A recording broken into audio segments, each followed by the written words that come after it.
यशोदनंदन ब्रज जन रंजन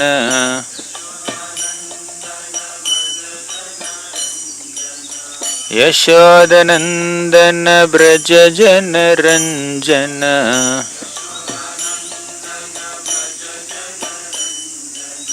यशोदनंदन ब्रज जन रंजन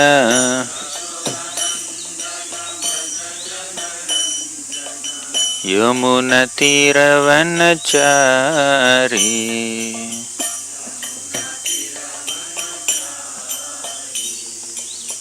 यमुना तीरवनचारी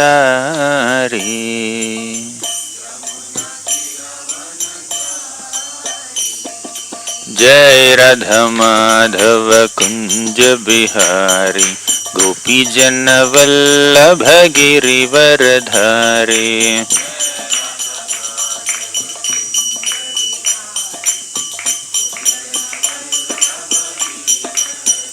जय राधा वृंदावन बिहारी राधा वृंदावन बिहारी राधे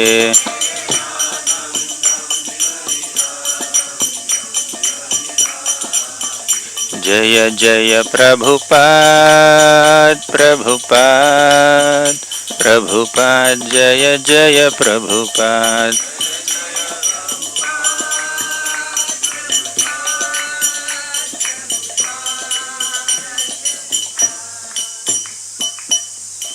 जय ओम विष्णुपाद परमहंस परिव्राजकाचार्य अष्टोत्तर शत श्रीमद हिज डिवाइन ग्रेस अभय चरणारविंद भक्तिवेदांत स्वामी प्रभुपाद की जय ओम विष्णुपाद परमहंस परिव्राजकाचार्य अष्टोत्तर शत श्रीमद हिज डिवाइन ग्रेस भक्ति सिद्धांत सरस्वती ठाकुर प्रभुपाद की नामाचार्य श्रील हरिदास ठाकुर की प्रेम से कहो श्री कृष्ण चैतन्य प्रभु नित्यानंद श्री अद्वैत गदाधर श्रीवासादि गौर भक्त वृंद की श्री श्री राधा कृष्ण गोप गोपीनाथ श्याम कुंड राधा कुंड गिरि गोवर्धन की ब्रजभूमि श्री वृंदावन धाम की पुरुषोत्तम क्षेत्र श्री जगन्नाथपुरी धाम की गंगामयी की यमुनामयी की भक्ति देवी की तुलसी देवी की कलियुग पावन हरिनाम संकीर्तन की हरे कृष्ण महामंत्र की all glories to the assembled devotees all glories to the assembled devotees all glories to Shri Guru and Shri Gauranga Om Namo Bhagavate Vasudevaya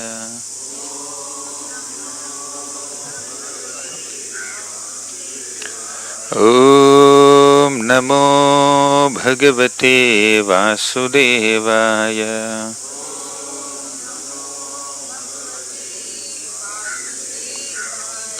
Om Namo Bhagavate Vasudevaya Om Ajnanatimmirandhasya Gnananjanashalakaya Chakshurunmilitam Yena Tasmai Shri Gurave Namaha Shri Chaitanya Manobhishtam Sthapitam Yena Bhutale Swayam Rupaha Kada Mahyam Dadati Swapadantikam वंदेहम श्रीगुरोः श्रीयुतापदकमलं श्रीगुरून् वैष्णवांश्च श्रीरूपं साग्रजातं सहगणा रघुनाथान्वितं तं सजीवं साद्वैतं सावधूतं परिजनसहितं कृष्णचैतन्यदेवं श्रीराधा कृष्णपादान् सहगणा ललिता श्रीविशाखान्वितांश्च हे कृष्ण करुणा सिंधो दीनबंधो जगत्पते गोपेश गोपिका कांता राधा कांता नमोस्तुते तप्त कांचन गौरांगी राधे वृंदावनेश्वरी वृषभानुसुते देवी प्रणमामि हरिप्रिये वाञ्छाकल्पतरुभ्यश्च कृपा सिन्धुभ्य एव च पतितानां पावनेभ्यो वैष्णवेभ्यो नमो नमः नमः ओं विष्णुपादाय कृष्णप्रेष्ठाय भूतले श्रीमते भक्तिवेदांत स्वामिन् इति नामिने नमस्ते सारस्वती देवे गौरवाणी प्रचारिणे निर्विशेष शून्यवादी पाश्चात्य देशतारिणे जय श्री कृष्ण चैतन्य प्रभु नित्यानंद श्री अद्वैत गदाधर श्रीवासादि गौर भक्त वृंद हरे Krishna Krishna Krishna Hare Hare Hare Ram Ram Ram Hare Hare.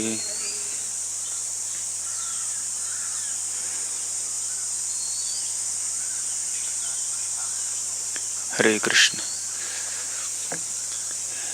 I offer my humble obeisances to all the devotees who assembled for this morning Bhagwatam class on this auspicious occasion of the appearance day of Shri Shri Radha Vrindavan Bihari. 11 years back on the same day, 14th April 2014, we have installed the deities of Radha Vrindavan Bihari here at Govardhanika village through the loving hands of His Holiness Radhanath Swami Maharaj and in the auspicious presence of so many other great devotees. So 11 years just passed so Vrindavan Bihari. So that when I think like that, but it's not about the number of years spent in the path, it's the amount of purification that has happened to the heart. So in the 5th canto of Srimad Bhagwatam, there is a beautiful shloka.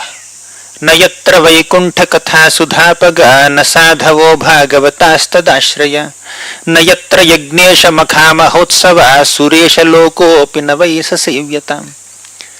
न यत्र वैकुंठ कथा सुधापगा, the place where the glories of the Lord of Vaikuntha are not being discussed, that place is not worth living. न यत्र वैकुंठ कथा सुधापगा. Vaikuntha is the Lord. Vaikuntha is the abode of the Lord also. Vaikuntha Katha Sudhapaga means the nectarian river of the glories of the Lord of Vaikuntha. Katha Sudhapaga. Sudha is nectar. Sudhapaga, nectarian river. Vaikuntha Katha Sudhapaga means the nectarian river of Harikatha, Krishna Katha. The place where the nectarian river of Harikatha is not flowing, it's not a worthy place to live. It's not a worthy place to reside in. Na yatra vaikuntha katha sudhapaga na sadhavo bhagavatastadashraya. The place where sadhus who have taken shelter of that river of Krishna Katha are not residing, that place is not worth residing. And na sadhavo bhagavatastadashraya na yatra yagnesha makha mahotsava. The place where mahotsavas, great celebrations of Janmashtami, Radhashtami, Brahmotsava, all these are not happening, that place is not worth living. Suresha Lokopi Navai, even if it is the abode of the King of Heaven, even if it is Svargalok, it's not worth residing. If in that place there is no Krishna Katha, there are no devotees, and there are no festivals. Festivals, devotees, means Sadhu Sangha and Harikatha. So these three are the qualifications of a place to be called as a residential place. Otherwise, it's worse than a jungle. Right? The residential place, complex, may be filled with lot of facilities, AC rooms, big sofas. Living facilities are unlimited, but if there is no katha, there is no sadhu, there is no festival, it's not worth living in such a place. So, it's our great fortune that we are residing in a place where Krishna Katha is happening on a regular basis, where festivals, Vaishnava festivals are being celebrated on a regular basis, and where there are so many resident devotees and visitor devotees. Many devotees are visiting this place, and we are also having a lot of devotees residing in the place. At some point it was a jungle. 15 years back, 2009, when we came here, this Radha Damodar temple was not there. This Rupa Goswami Samadhis were not there. Trees were there. Govardhan mountain was not there. Giriraj Shila was not there. Radha Vrindavan Bihari was not there. Radha Madan Mohan, they were not there. There were only some cows and a lot of snakes and a lot of mud and some plants and there's one old building there, ashram building. That's all. But 15 years, 16 years, we have seen a lot of development happening, 2009 till now. Lot of development happening. And so many temples. How many temples? We can just count. We have two installed deities of Radha Krishna here, Radha Vrindavan Bihari, Radha Madan Mohan, Lalita Devi. And we also have so many temples within the Vrindavan forest. So, it's a great privilege to have such a spiritually surcharged ambience and so many devotees residing in such a place to help us become more Krishna conscious. If all these spiritual privileges are not utilized to enhance our Krishna consciousness, the facilities will remain facilities only, which are never used.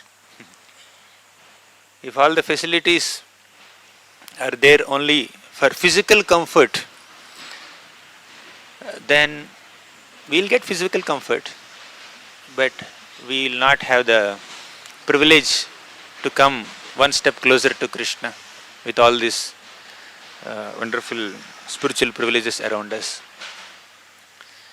So now, today is the appearance day of Vrindavan Bihari, Radha Vrindavan Bihari. Let's meditate on a few episodes or few shlokas of Srimad Bhagwatam, where Krishna is doing vihar in Vrindavan. So we are sitting in Vrindavan, because of temple construction. The Bhagwatam class venue also came to Vrindavan here. We are next to Radha Damodar temple. So let's meditate on a few beautiful shlokas and points in the 10th canto of Srimad Bhagwatam, where Krishna is doing his vihar in Vrindavan. Just now you recited Gopi Gita in the temple hall. The central shloka of Gopi Gita says, very beautiful, Tava kathamritam tapta jivanam kavibhiriditam kalmashapaham Shravanamangalam Srimadattatam Bhuvi Grinanti Ye Bhurida Jana. Tava Kathamritam. Krishna's pastimes are like Amrit. Tava Katha Amritam. Krishna's pastimes are like nectar. Tapta Jivanam. They are the Jivan. They are the life and soul. They are life-giving nectar for all the people who are suffering in this material world. Tapta means one who is undergoing so many material miseries. Tapta Jivana means Krishna Katha is the real Jivan, real life for those who are suffering in this world. Tapta Jivanam. Kavi Bhiriditam.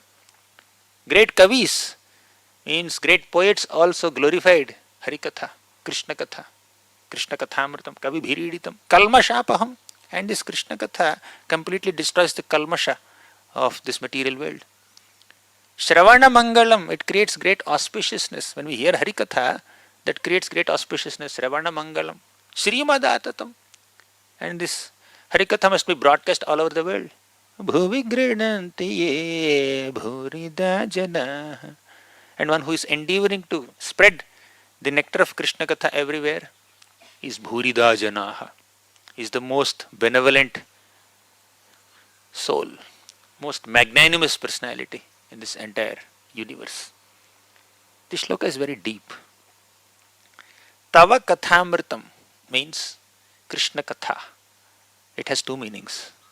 One meaning is Katha spoken by Krishna. Second meaning is Katha spoken about Krishna.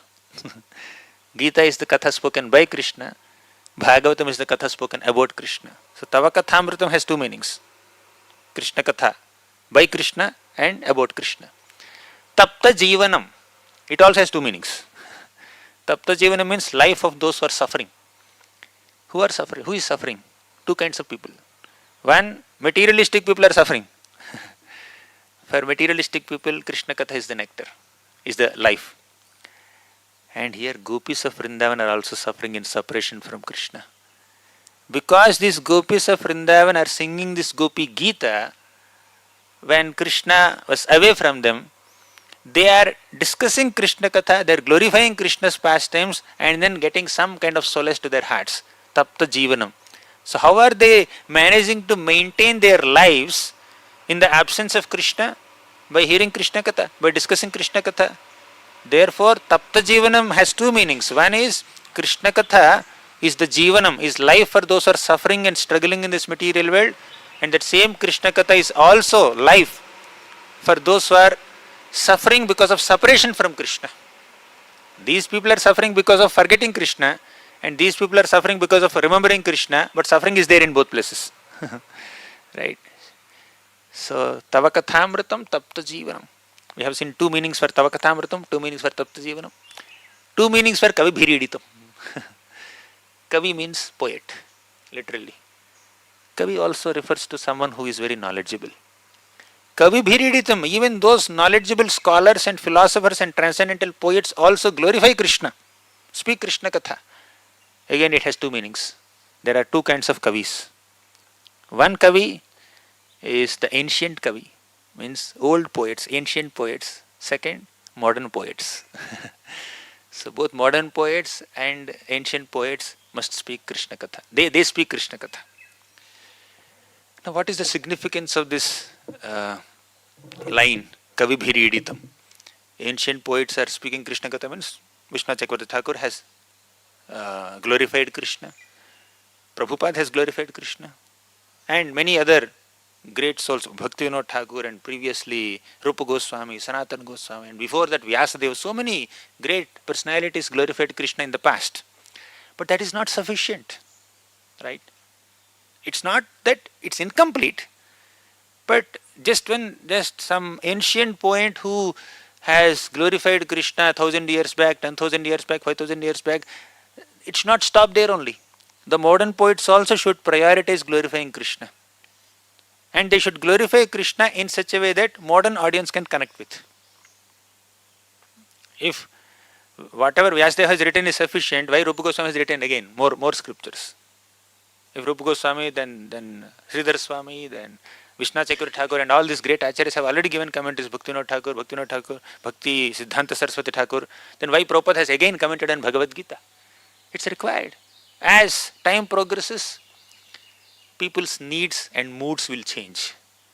According to the changing times and moods and needs of people, Krishna Katha has to be presented again and again, spoken again and again in a way that is relevant for the modern audiences. As Prabhupada writes in the first canto, 4th chapter, 1st shloka, purport.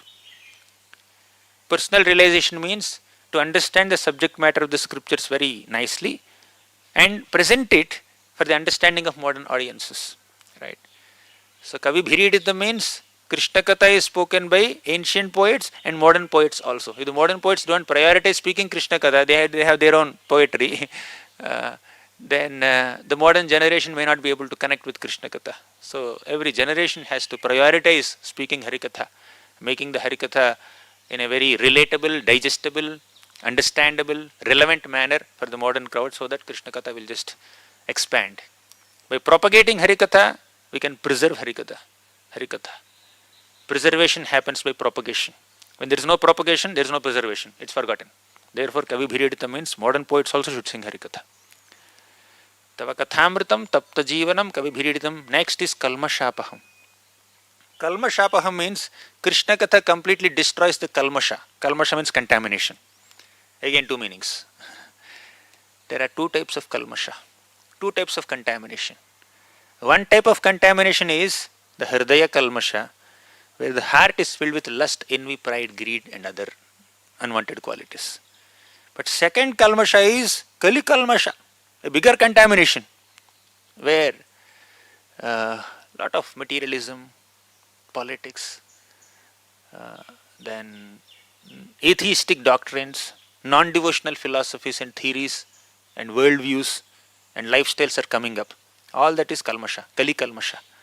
So Krishna Katha destroys the Kalmasha at two levels, individual level, collective level, locally and globally. Kali Kalmasha Ghanam. Hridaya Kalmasha and Kali Kalmasha, both are destroyed by Krishna Katha. Kalmashapaham. Kavi Bhiriditam Kalmashapaham Shravana Mangalam Srimad. This also has two meanings. Shravana Mangala means Krishna Katha creates great auspiciousness. Great auspiciousness. Shravana means hearing, Mangala means auspiciousness. So Krishna Katha creates auspiciousness in two ways again. Again, two meanings for this. Krishna Katha creates auspiciousness by making the ultimate goal of Krishna Prema attractive and attainable. Attractive. Why people are having so many goals in life? If Krishna Prema should be the ultimate goal of life, it is the Panchama Purushartha. If Krishna Prema is our ultimate goal of life, why people have so many other materialistic goals in this world? Why even people who are studying scriptures are having Dharma, Artha, Kama, Moksha as their goal? Why people who have some understanding of bhakti also have some non-devotional goals sometimes, right? Why they want name, fame, followers? Why they want money, beauty, and temporary power and position and privileges? Why Krishna Prema is not the ultimate goal of life for most of the individuals in the entire creation, in the entire universe? Because Shravan is not happening, right? Shravana Mangala means when you hear Harikatha regularly, then this goal of Krishna Prema becomes attractive. Otherwise, goal of Krishna Prema doesn't become attractive. Because there is no sufficient hearing, there is no sufficient propagation of Harikatha. Therefore, people are having so many materialistic goals. It's the priority of every single individual to speak Krishna Katha to someone who doesn't know Krishna Katha at their own level. So when because of Acharya's grace, because of Prabhupada's grace, we have received some opportunity to hear Krishna Katha, read Bhagavad Gita, read Srimad Bhagwatam and hear some spiritual subject matters, we need to share it with others. Unless that sharing happens, people will have their own materialistic goals. So Krishna Katha is Shravana Mangalam. It creates auspiciousness by making the goal of Krishna Prema attractive. Otherwise, they become attracted to so many other external goals. But they will not get attracted to the real goal of Krishna Prema. That's one meaning. What's the second meaning? Shravana Mangala means Krishna Katha creates auspiciousness by making the ultimate goal of Krishna Prema not only attractive but also attainable. Attractive and attainable, two meanings. So because Krishna Katha is not spoken elaborately, people are not finding Krishna Prema attractive. But when Krishna Katha is spoken nicely, then people will find this goal of Krishna Prema attractive. But all attractive goals may not be attainable. Oh, this goal seems to be very attractive, but looks like I can't attain it. People will have that feeling of discouragement, or they may not be able to have that confidence to attain it. But by regularly hearing Krishna Katha, we will attain the goal of Krishna Prema also. Krishna Katha leads to Krishna Prema. Is it clear? So Krishna Katha is Shravana Mangalam, creates auspiciousness. How? By making the goal of Krishna Prema attractive and attainable. We'll find this goal very attractive the more we hear. And we'll also attain the goal. Everything that is attractive may not be attainable immediately, but Krishna Katha will make it attainable.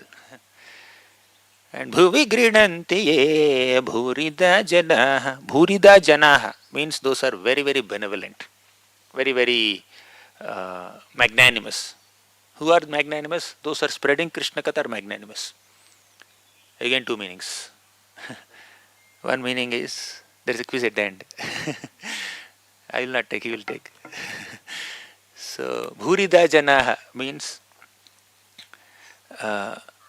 magnanimous souls. Who is magnanimous? Number one meaning is those who are actually speaking Krishna Katha are very magnanimous. Second, those are facilitating Krishna Katha sessions, they are also magnanimous. Those are organizing Krishna Katha, those are doing the needful for Bhagavatam to happen regularly, like our Keshavanand Prabhu, every day is arranging sound system. He is also Bhurida Jana, very magnanimous. So one who speaks is magnanimous, one who actually arranges for the Krishna Katha to happen, discussions to happen is also magnanimous. Right? My intention is not to speak this shloka. My intention is to speak to the next shloka, go to the next shloka, because we are We are supposed to discuss about Vrindavan Vihari, right? We are supposed to meditate on how Krishna does Vihar in Vrindavan. So the purpose of me quoting this shloka is, in this shloka there is Shravana Mangalam. How Krishna's pastimes, when somebody narrates Krishna's pastimes, it is so auspicious, right? That's what gopis are saying in this shloka, Shravana Mangalam. In the next shloka, the gopis say, Prahasitam priya prema vikshanam viharanam chate dhyana mangalam. This is what I wanted to quote. Prahasitam priya prema vikshanam. Prahasitam, Krishna is smiling so enchantingly. Prema vikshanam, along with smiles there are beautiful glances. Krishna's smiles and glances are often described together. Prahasitam priya prema vikshanam. Oh dear Krishna, your smiles are so enchanting. Your glances are so captivating. Prema vikshanam, very loving glances. Actually, Krishna is the supreme father of all living entities. Naturally, he has love and affection for everybody. Every single living being is an amsha of Krishna, therefore Krishna by default has only love for all of us. Even if Krishna punishes somebody, it's out of love. The real Vrajavasis have come. Vrajchandra Prabhu ki jai. Hare Krishna. With Prabhu's blessings, I'll continue. Rasik, Raman Prabhu, many great souls are coming. Come in front, it's all free. They are congested under the grooves of Vrindavan. Prahasitam priya prema vikshanam viharanam chate dhyana mangalam. Prahasitam means Krishna is smiling, and that smiles are very enchanting. Prema vikshanam, his beautiful glances are very enchanting. The next line is relevant for our today's discussion. Viharanam chate dhyana mangalam. Viharanam means our Krishna's vihar in Vrindavan is dhyana mangalam. Earlier it is Ravana mangalam. Hearing Krishna's pastimes creates auspiciousness. Here, meditating on Krishna's wanderings in Vrindavan creates auspiciousness. Viharanam chete dhyana mangalam. So Vrindavan Vihari, when he is doing vihar in Vrindavan, wandering in Vrindavan, along with the cows and the calves and the gopas and the gopis and the peacocks and other forest animals. And when you meditate on Krishna's wanderings in Vrindavan forest, mangalam, it creates auspiciousness in your life. Viharanam chate dhyana mangalam. What can be a more relevant day than today to meditate on this line? Viharanam chate dhyana mangalam. Dhyana means to meditate. Mangala means auspiciousness. In the 10th canto of Bhagwatam, the gopis of Vrindavan meditate on how Krishna wanders in Vrindavan. He is wandering from one forest to another forest. In the 21st chapter, in the Venu Gita, the gopis of Vrindavan are meditating on Krishna's flute song.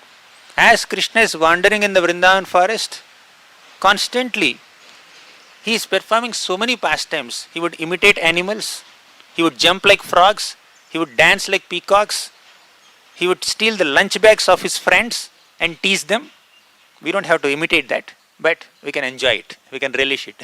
Krishna steals the lunch box of his friends and he would throw it to another friend. He will throw it to another friend, and the owner of the lunch box, he is just moving around. Where is my lunch? Where is my lunch? And Krishna stands at one place, observing the beauty of Vrindavan forest, and all the gopas run behind Krishna. Behind Krishna, they keep a competition amongst themselves. They say, I will touch Krishna first, I will touch Krishna first. And ultimately only one gopa will touch Krishna first. So Krishna is enjoying in the Vrindavan forest like this. Sometimes they had two teams, Krishna team and Balaram team. And when Krishna's team loses, all the gopas in Krishna's team have to carry the winners, Balaramji's team, on their backs. So that's how they play. Itham satam brahma sukhanubhutya dasyam gatanam paradaivatena maya shritanam naradarakena shakam vijahrha krita punya punjaha. Itham satam brahma sukhanubhutya. There are some people who are absorbed in understanding Krishna's only impersonal effulgence. They want Brahma Sukha. Let them be happy like that. Dasyam Gatana Paradaivatena. Those who are in the mood of servitude, Paradaivatena. They are considering Krishna as Paradevata, their worshipable deity. Maya Shritanam Naradarakena. Those who have taken shelter of Maya, they consider Krishna as an ordinary human child. But these Gopas are not like that. They are playing with Krishna. They have such great privilege to play with Krishna. All these people, those who are impersonalists, or general devotees, or materialistic people, those who are in servitude mood, they don't have the privilege to play with Krishna, but all the Gopas of Vrindavan have the opportunity to play with Krishna. Playing. So, in this way, the Gopas are playing with Krishna, but the Gopis are in separation from Krishna. The Gopis are in their own world. They are feeling separation from Krishna, and they are meditating on Krishna's flute song. Krishna is so expert in playing his flute, he blends his flute song with the natural sounds of Vrindavan. You are hearing the birds chirping here? Like that in the original Vrindavan, so many birds start chirping. And wind is blowing, very cool breezes are coming. And waterfalls, they are also creating some sound. So Krishna's flute song is nicely blend into the natural sounds of Vrindavan, whether it is chirping of birds or waterfalls or breezes, whatever. Krishna is expert in playing this Mallava Shri Raga, Mallar Raga, and then blending his flute song into the forests of Vrindavan. That's how Krishna does Vihar in Vrindavan.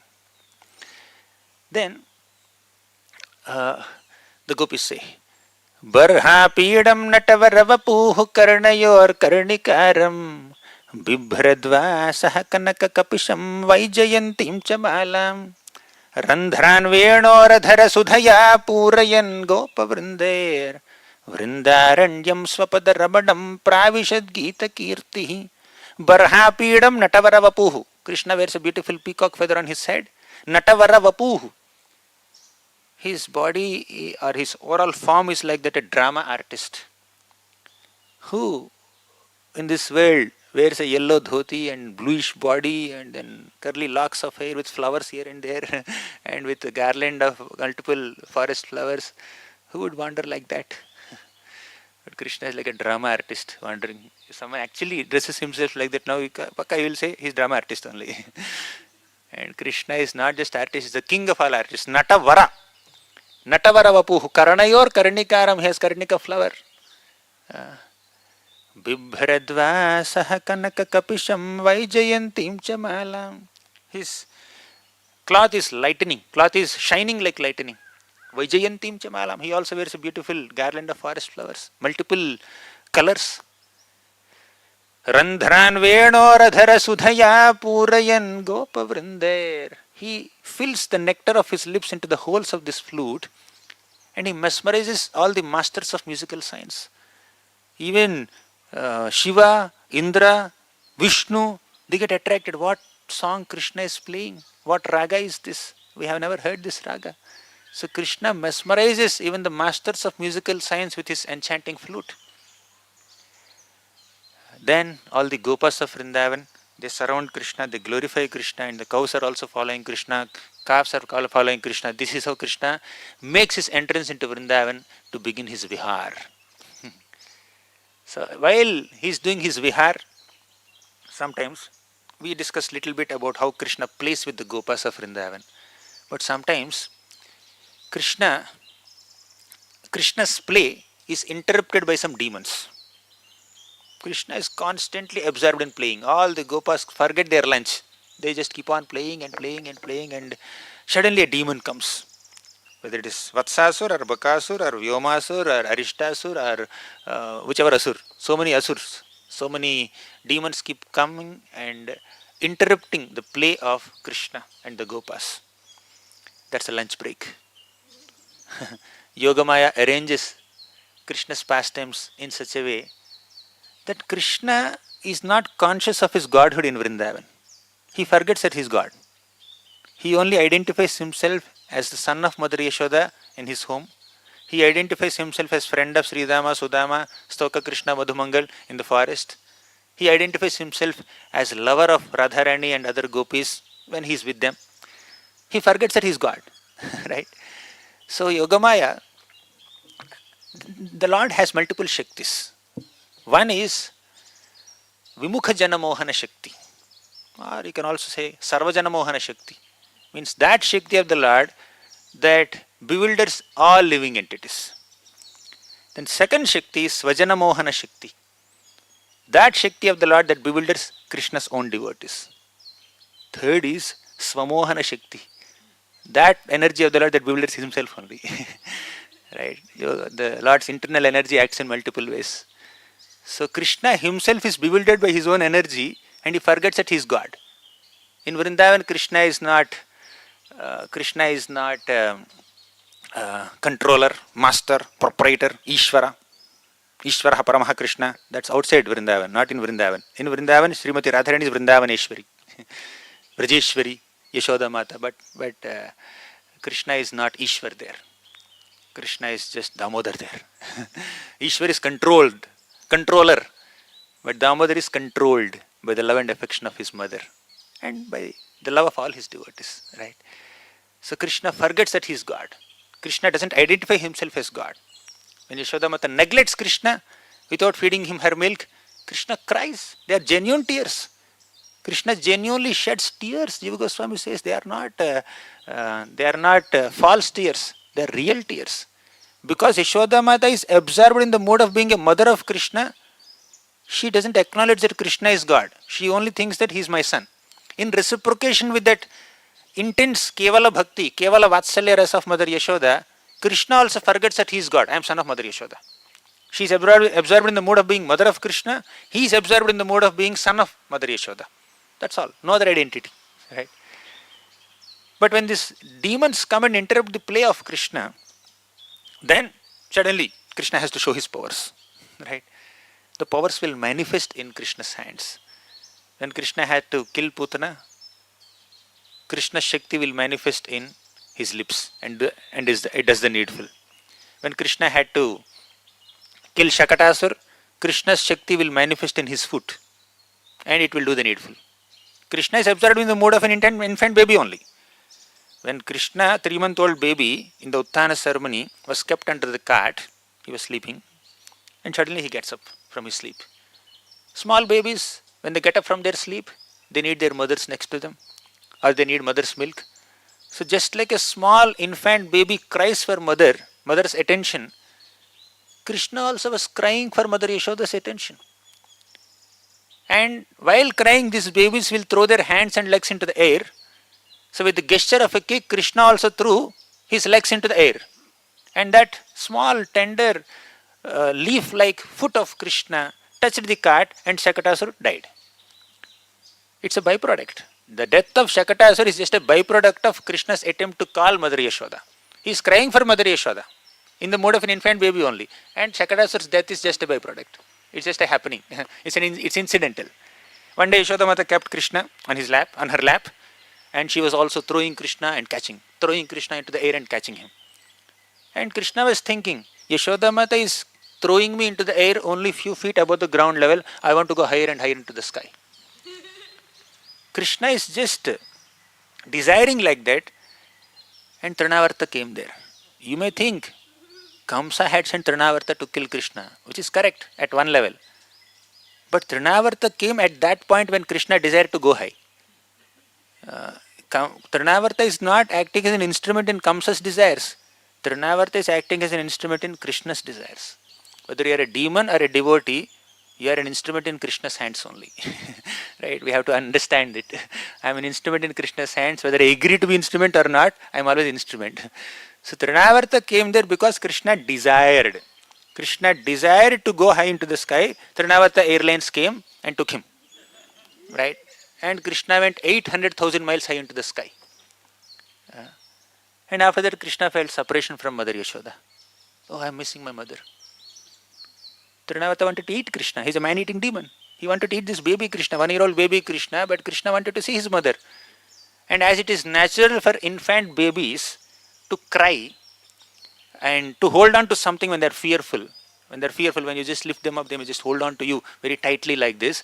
So with that gesture, Krishna held on to the neck of Trinavarta like this, tightly. And he got choked up completely. His eyes popped out of his sockets and he collapsed. Again, it's Krishna's energies doing the needful.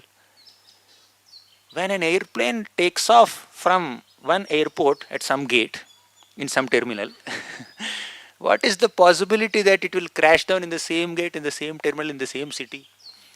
Trinavarta Airlines took off from Vrindavan and crashed again in Vrindavan only. That too on a big boulder, not on any home, not on any goshala, not on any gopa or gopi or cow or calf, right on a boulder, and that boulder is right next to Mother Yashoda. And other motherly gopis are lamenting for Krishna. Because Krishna wanted to comfort them and console these motherly gopis first, more than fatherly gopas. So, the Yogamaya or Krishna's energies orchestrate Krishna's pastimes in such a way that Krishna is absorbed in the mood of an infant baby or a lover of Vrindavan Vasis, and he doesn't have to identify himself as God. He did not use a single weapon while killing any demon. Like mere play of a small child, he killed all the demons. Vatsasur came and Krishna playfully, 3-year-old Krishna, 3.5-year-old Krishna, he just picked up Vatsasur by his hind legs and then twirled him around and threw him on Kapita tree, and all the flowers, Kapita fruits fell down. For Krishna, this huge demon Vatsasur, he is just no better than a small stone. When we want a flower or a fruit on the tree, we throw a stone and get it, right? So for Krishna, he is like that. Vatsasur is like that. He threw that Vatsasur on the tree and Kapita fruits fell down. They all enjoyed it. So this is how Krishna playfully kills all the demons. This is Krishna's Vrindavan Vihar. Right? And this Vihar of Krishna in Vrindavan is even superior to the Lord's Vihar in many other places. Krishna did Vihar in Kurukshetra also. Krishna did Vihar in Dwarka also, Mathura also, Hastinapura also. Vihar means just moving around, right? So he was there. But Krishna's Vrindavan Vihar and Krishna's form as Vrindavan Vihari is most enchanting according to Srimad Bhagwatam. Who says this? Brahma says this. Naumedyate brava pushe taditambaraya gunjavatam saparipichhala sanmukhaya Vanyasraje kavala vetra vishana venu lakshmashriye mridupade pashupangajaya. Naumi, let me offer my obeisances unto you, Krishna. Brahma, with his 4 heads and shedding tears with his 8 eyes, is folding his hands in front of 6-year-old boy Krishna and says, you are the most worshipable, I am not. Naumi idyate abra vapushe, your bodily complexion is like that of monsoon cloud. Tadit ambaraya, your cloth is like lightning. Gunjavatam saparipichhala sanmukhaya. This Gunjavatam, you are wearing a simple Gunjamala, and this Gunjamala or whatever ornaments we have, they are superior to even the celestial ornaments in the heavens. Paripichhala sanmukhaya. This peacock feather ornament, which is not so expensive. It's just a feather of a bird, and that in Vrindavan so many birds are there, so many peacocks are there, just one little feather he kept. He did not have any jeweled ornament as such. But that ornament is superior to all the jewels available in Sargalok also. Paripichhala sanmukhaya.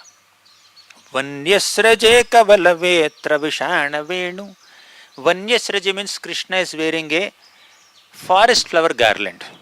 And this forest flower garland, which Krishna wears in Vrindavan, is superior to even Parijata flower garlands in Swargalok.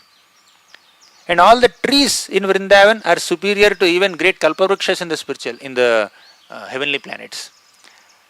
And this little ornament that Krishna wears in this Vrindavan is superior to Kaustubhamani of Lord Vishnu in Vaikuntha also.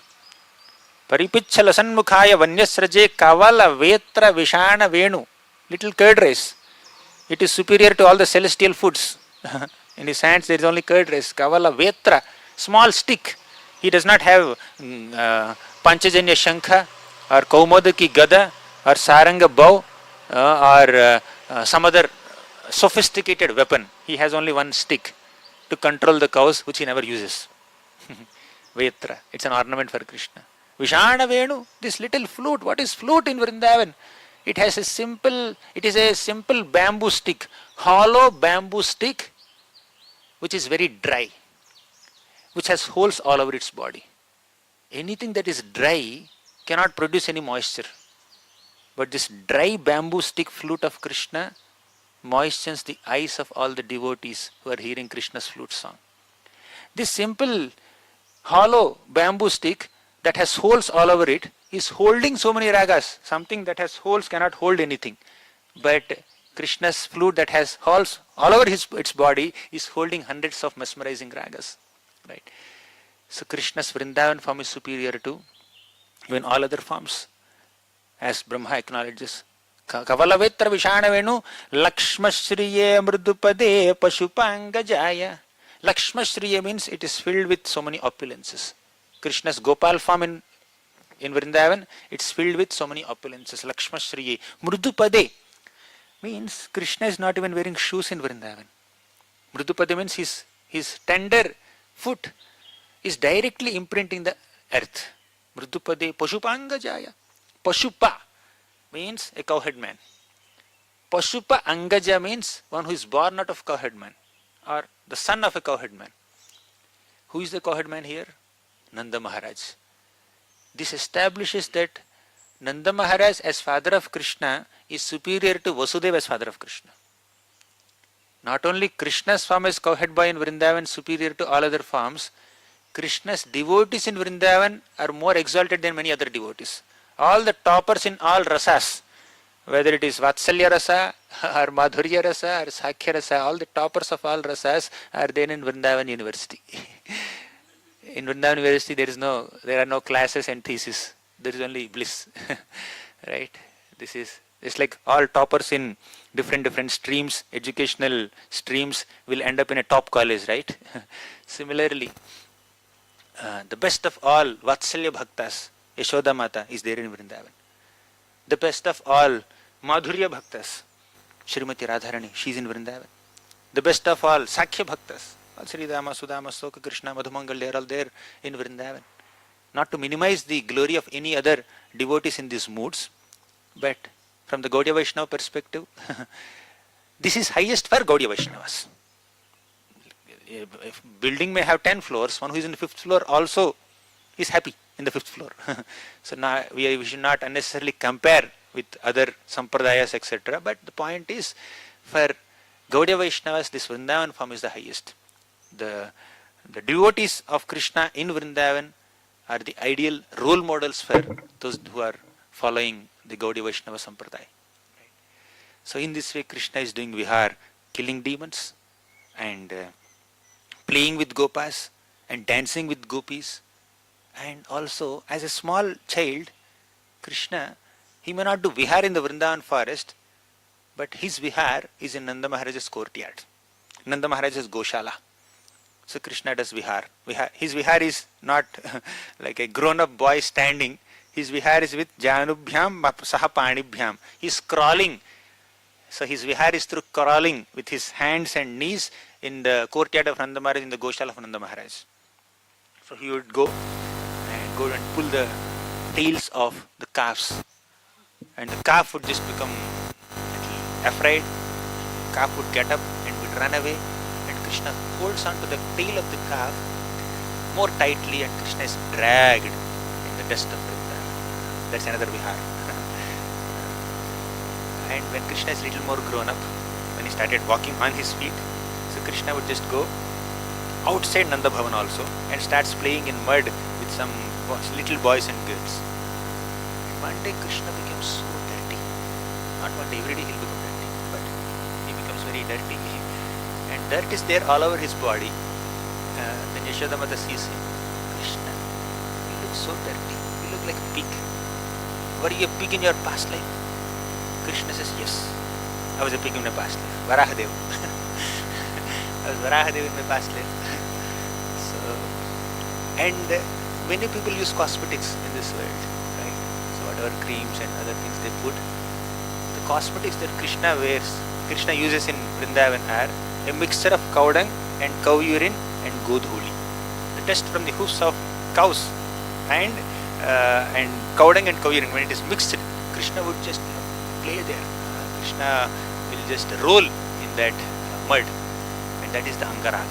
And when Krishna crawls like this with his Gauranga and Kaviran all over his body, Yashoda Mata and Rohini Mata, they see Krishna and Balram in these attires. Krishna has a very dark complexion with this Angarag on his face, on his body.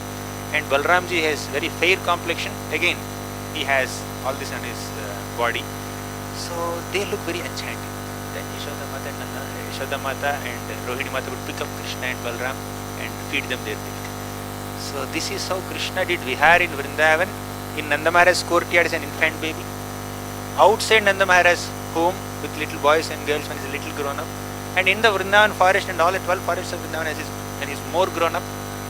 And when he attained this Kaishora age, he started doing Vrindavan Vihar in the nights with the gopis of Vrindavan. So many times the gopis are always in separation from Krishna. At least till they attain Kaishora age, these gopis did not have much access to Krishna. And they were at their homes. And when Krishna goes to Vrindavan along with other gopas and cows, these gopis are meditating on Krishna's Vihar, Krishna's Vrindavan Vihar. Once they sing Venu Gita in the 21st chapter. Later they sang Yugala Gita in the 35th chapter. Then they actually met Krishna in the middle of Rasa Panchadhyay. Then they started singing Gopi Gita when Krishna left them. So Gopi Gita, Yugala Gita, Ramara Gita. Ramara Gita comes later. Gopi Gita, Venu Gita, Gopi Gita. Then we also have Viraha Gita, Yugala Gita. So all these are different songs sung by the gopis of Vrindavan, meditating on Krishna's movements in Vrindavan. When Krishna goes into Vrindavan, to say, Attati yad bhavana nikananam Truti yugayate tvama pashyata Kutila kuntalam Shri mukham jate Jadavu dikshata Pakshma Krishna. The gopis are saying, Atati yad bhavana hinikananam. Krishna, during the daytime, when you enter the forest of Vrindavan, Truti yugayate tvama pasyatam. One truti, one fraction of a second appears like a whole yuga for us. Tvam apashyatam, without seeing you. Truti yugayate tvam apashyatam. Kutila kuntalam. Krishna has curly locks of hair. Without seeing this beautiful form of Krishna, beautiful face of Krishna nicely framed with curly locks of hair, the gopis are feeling every second to be one great yuga. Yugayitam nimishena. So Krishna's Vihar in Vrindavan also churns the hearts of the gopis and even Mother Yashoda also. When Krishna is happily doing Vihar in Vrindavan forest, Yashoda Mata sits in her home, Nanda Bhavan, and she is very anxious. When it is 3 o'clock, 4 o'clock in the evening, she comes to the courtyard very restlessly going inside and coming outside, and she would sit there and she would ask the younger gopis. The younger gopis come next to Mother Yashoda, and younger gopis sing the songs of Krishna. Mother Yashoda, you know what Krishna is up to? Krishna is playing this flute in this way. Krishna is enchanting different devotas who are flying in airplanes. So they keep narrating Krishna's pastimes and describing Krishna's Vrindavan Vihar to Mother Yashoda. Venu Gita is that song which is sung only by Madhurya gopis. But Yugala Gita is that song which is sung by Madhurya gopis, but also Vatsalya gopis are present there. Especially the Yashoda Mata is also present there, right, in their presence. So Yashoda Mata is anxious about Krishna. These younger gopis are coming and describing Krishna's pastimes to Mother Yashoda. Then Yashoda Mata, as it's becoming little evening, she says, she tells one younger gopi, can you please go on the terrace of Nanda Bhavan and see if Krishna has come, because you will be able to see from there, from the top. Then this little gopi just runs on the terrace of Nanda Bhavan. From there she says, Mother Yashoda, Krishna is nowhere to be seen. I don't think he's coming. Right. She comes down. After a few minutes again Mother Yashoda sends this girl, go up. And this little gopi, she sees Krishna. And after a few times attempting like that, then suddenly this younger gopi announces to Mother Yashoda, Yashoda Mata, Krishna is coming. I can hear his flute song. And after a few minutes she says, Yashoda Mata, Krishna is definitely coming. I can see so much of dust raised in the air. That must be from cows' hoofprints only. I can hear Krishna's flute. I can see Godhuli. He must be really coming. Then after some time, this gopi says, Yashodamata, Krishna has come very close. He's very close to the Bhavan. He can come at any moment. Then Yashodamata says, she tells another younger gopi, go and prepare your arti plate. So this younger gopi brings arti plate. And then Yashodamata receives Krishna with arti. This arti is not a reverential arti done by a dasya bhakta. It is a affectionate arti done by vatsalya bhakta, just to remove the dishti and all that. Right? It's welcome. So you have seen that picture. Younger gopis are there, Nanda Maharaj and Yashodamata, and then Krishna is just coming, extending his arms with a calf behind him. So that is reception. It's there in Virha Gita. You can go. It's there in Yoga Gita, 10.35 chapter, Bhagwatam. So in this way, Krishna's Vrindavan Vihar churns the hearts of all the devotees who are accompanying him in his Vrindavan Vihar and also are staying back in the village in separation from him in Vrindavan. Whether it is Madhurya Gopis or Vatsalya Gopis or Sakhya Gopas,